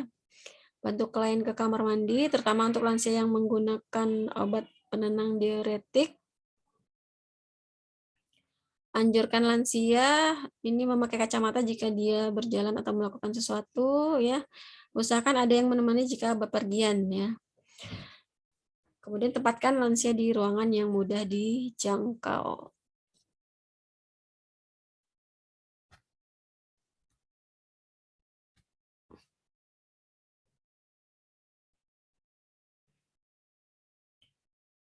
Oke, kemudian ini ada gangguan kebersihan diri ya.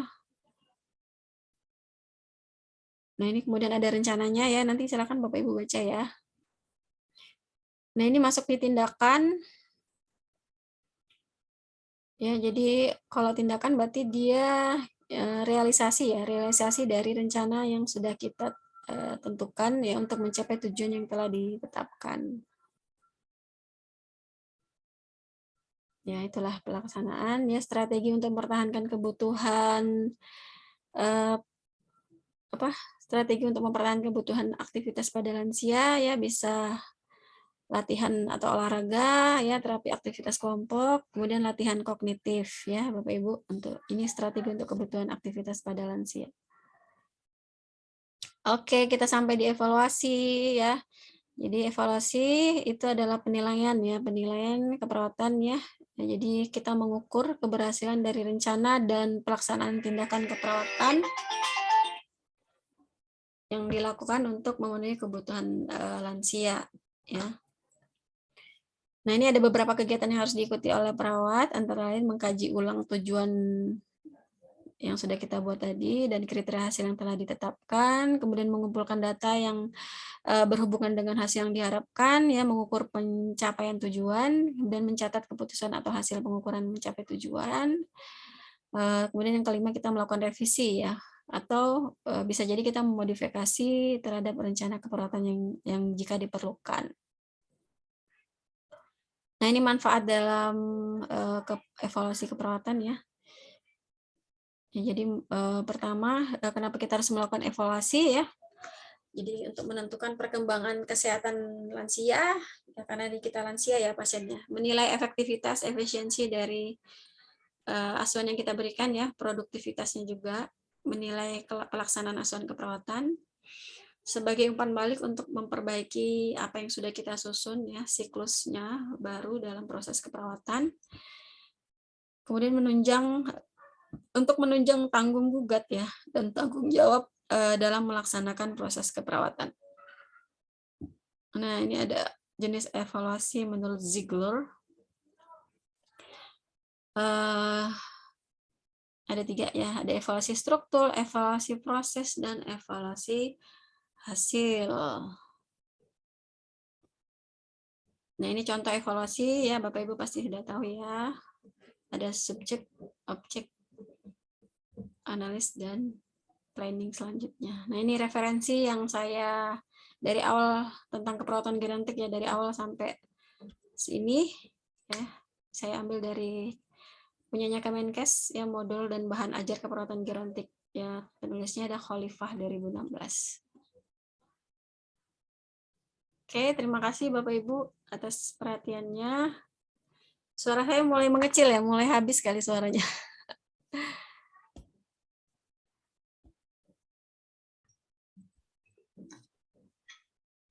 Oke, on air berapa jam ini?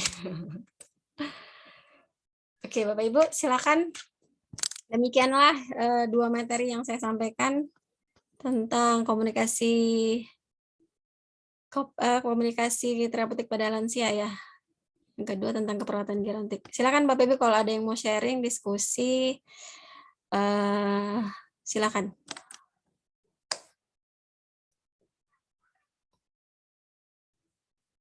Atau yang mau sharing pengalaman di rumahnya ada ini nih, ada ini Bu, ada lansia Izin Bu, di rumah nanya saya. Bu.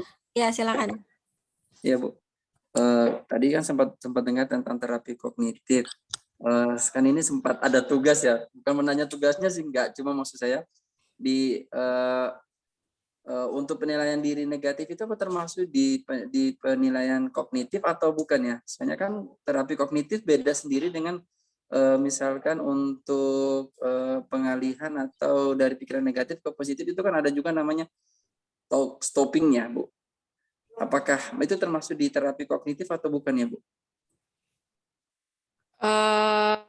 Penilaian diri negatif, ya. Ya, jadi kan dia berpikir negatif, ya. Jadi bagaimana melatih supaya dia tidak berpikir negatif terhadap lansia, terhadap dirinya, ya, pada lansia Bu. Soalnya kan di terapi kognitif itu kan ada sendiri, terus ada thought stopping itu sendiri. Makanya saya tadi lihat di materi Ibu ada tuh kognitif itu Bu. Sepertinya tidak kayaknya Pak, ya. Kognitif kan beda, ya, di penilaian diri, ya. Berarti untuk terapi kognitif sendiri tidak bisa dipakai untuk latihan ini, ya, latihan untuk menghilangkan pikiran negatif, ya Bu, ya. Sejauh ini kayaknya belum, ya. Enggak kayaknya Pak. Oh, baik Bu. Karena beda. Oke. Ya, makasih Bu, ya. Ya, sama-sama.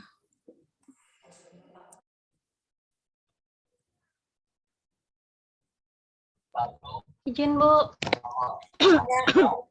Kak Windan ini. Tadi kan pengkajiannya itu kan ada yang pengkajian status mental dan segala macamnya Bu. Nah itu memang sudah harus, misalnya yang dikurang 7 juga itu memang harus kurang 7, kalau kita cari yang lain nggak bisa, ya Bu, ya. Terus habis itu kalau misalnya lansianya nggak mau dikaji seperti itu, apa yang kita lakukan? Terus di komunikasi tadi tuh kayak kata Ibu kan keraskan suara. Nah, biasanya tuh lansia pas kita ngomong kecil dia nggak dengar, tapi pas kita ngomong besar dia bilang, "Kamu marah sama saya?" gitu, Bu. Apa yang harus kita lakukan, Bu? Terima Oke, kasih. oke.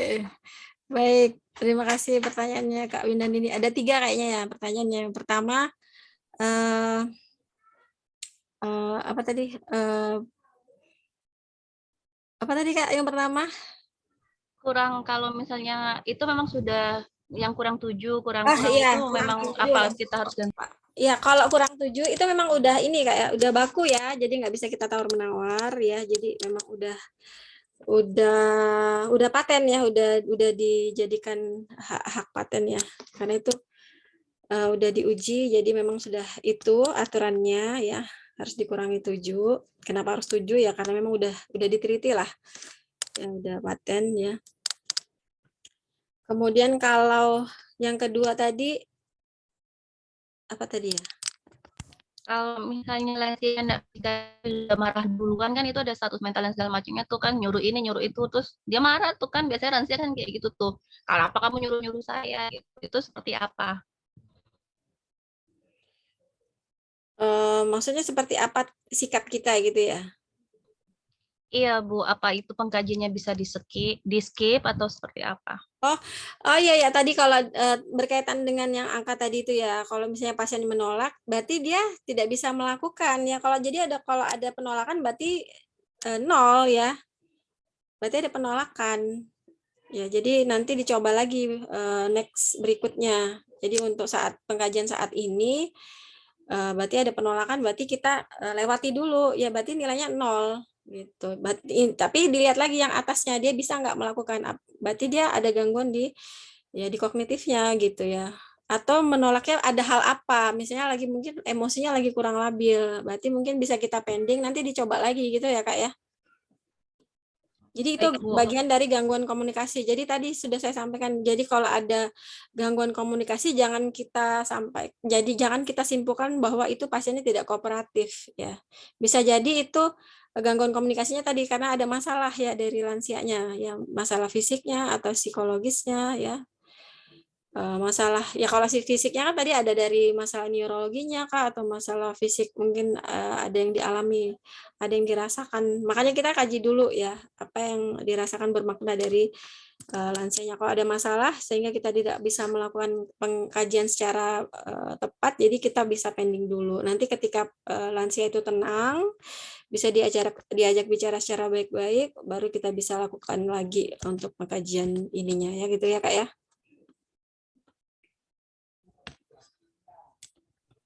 Yang satu lagi, Bu. Oh iya, apalagi tadi yang terakhir tuh ya. Kalau suara keras gitu ya. Keras. Iya. Ya sedang-sedang lah Kakak. Nanti ya Kak Windan bisa ngatur aja kalau memang sekiranya terlalu peran dinaikin lagi oktavnya. Ya tapi jangan pula berteriak. Ya kan ada bedanya tuh antara suara keras dengan berteriak. Kalau pasiennya nyindir, kamu marah ya gitu. Ya diklarifikasi aja. Tidak Pak, saya tidak marah, tapi suara saya seperti ini. Atau diturunin lagi lah oktavnya. Jadi itu fleksibel aja nanti Kak di lapangannya. Gitu Baik, ya Bu, Kak. terima kasih. Ya, baik. Oke, Bu. Ya, oke. Oke, yang lainnya ada?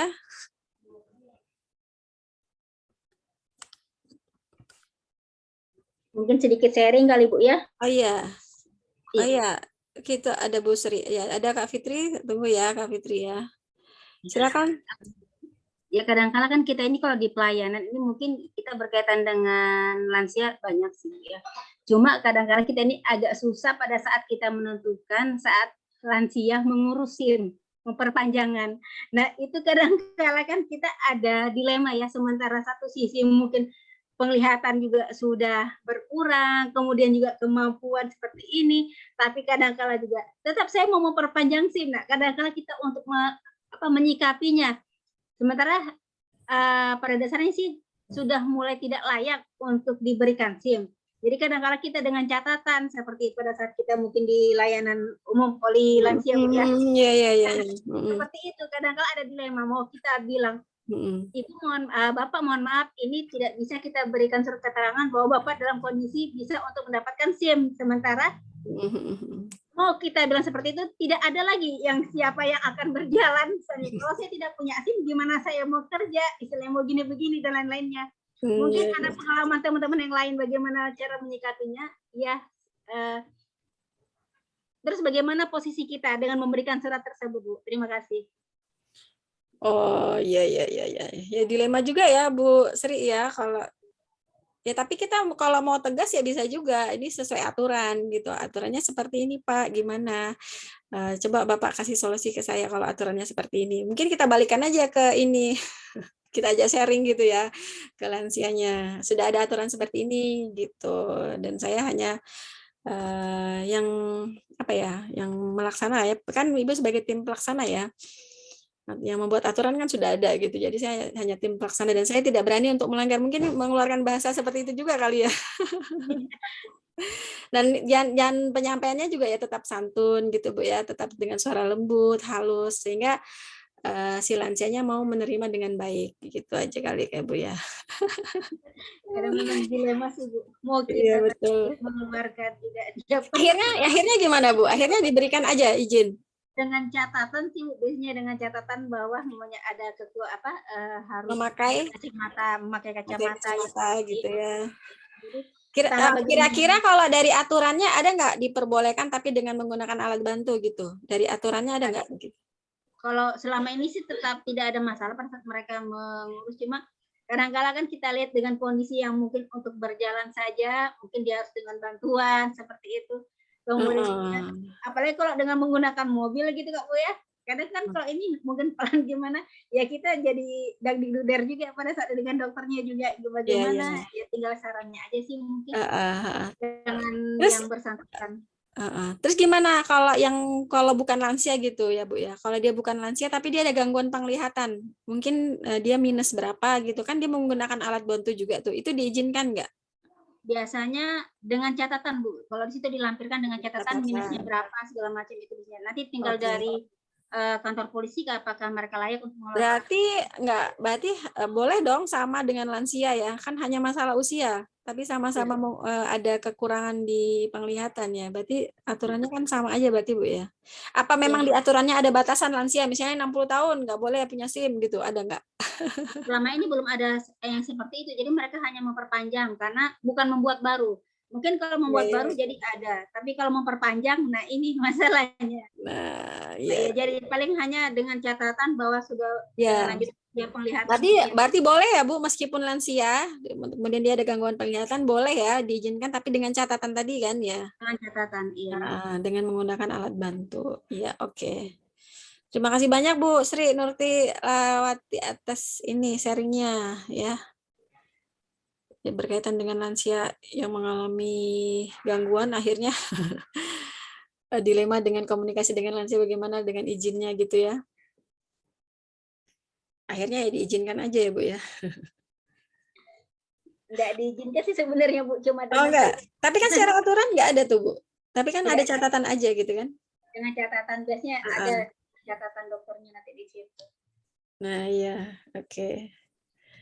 Baik, Bapak Ibu yang lain ada yang mau sharing atau diskusi? Oh ya, tadi Kak Fitri kayaknya mau nanya ya.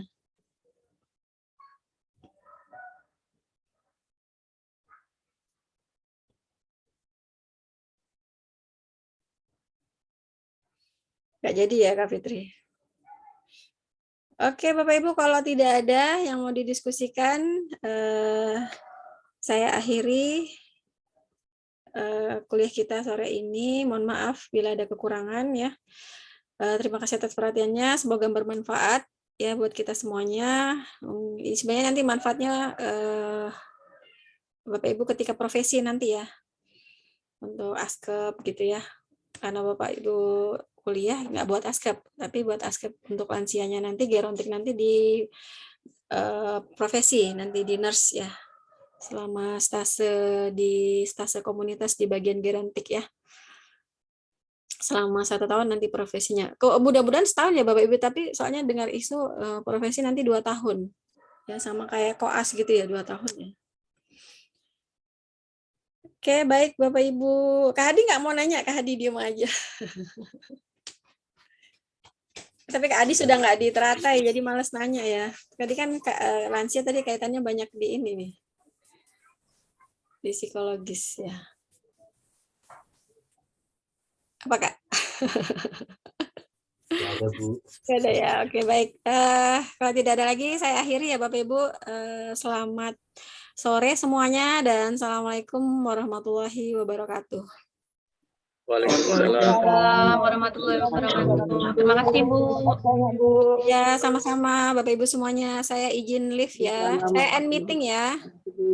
Baik, Bu.